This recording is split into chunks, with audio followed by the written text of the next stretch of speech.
Our Gospel reading is from Mark chapter 7, various verses. When the Pharisees and some of the scribes who had come from Jerusalem gathered around him, they noticed that some of his disciples were eating with defiled hands, that is, without washing. For the Pharisees and all the Jews do not eat unless they thoroughly wash their hands, thus observing the tradition of the elders. And they do not eat anything from the market unless they wash it.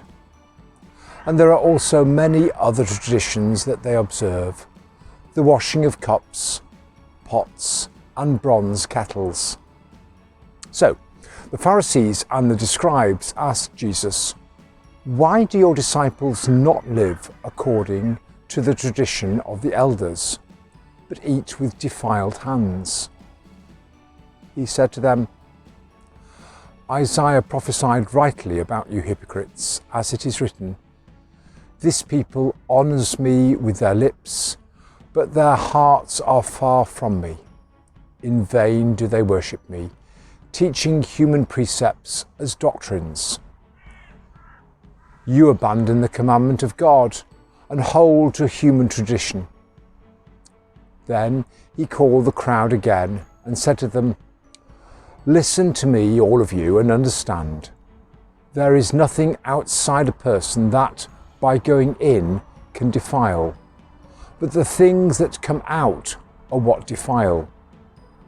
For it is from within, from the human heart, that evil intentions come: fornication, theft, murder, adultery, avarice, wickedness, deceit, licentiousness, envy, slander, pride, folly. All these evil things come from within, and they defile a person."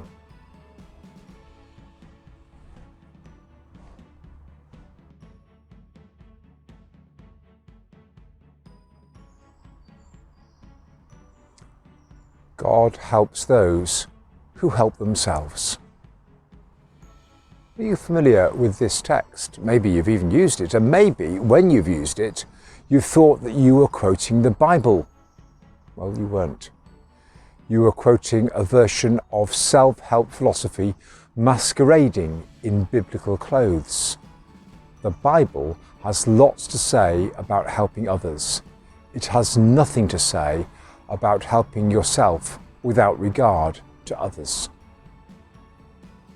The Gospel reading today is an exploration of how we might open the Bible and read it well. Mark tells us of some who found Jesus difficult: Pharisees and folks from Judea, the south of Israel, who came up to Galilee. What we are listening to are two groups, the northerners and the southerners, if you like, who are having a debate about how to read the Bible and how to be obedient to the law. It's probably at this point worth reminding ourselves that the law was not experienced as a straitjacket, but as something life-giving and joyful, God-given. Jesus was a complete fan of the law. What this debate is about how to live out a life of faith in the light of the law. Neither group, please note, were literalists. Jesus notes that the Southerners' interpretation gave weight to the tradition of the elders. By contrast, Jesus talks about a faithful life that is following the letter of a religious manual, but one that's also soaked in a life of prayer. Crudely, we could say that the Southerners' reading of the Bible relied on external commentaries, while Jesus argued for attentive listening to the internal God-shaped conversation. Well, which do you prefer? Do you like someone to tell you what to do and what to believe? And in which case, where do you find those sources? That's the question.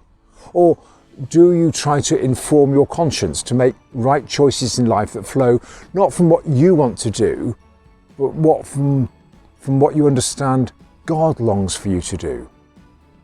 And how do you resource that? Are you, in these terms, are you a southerner or a northerner?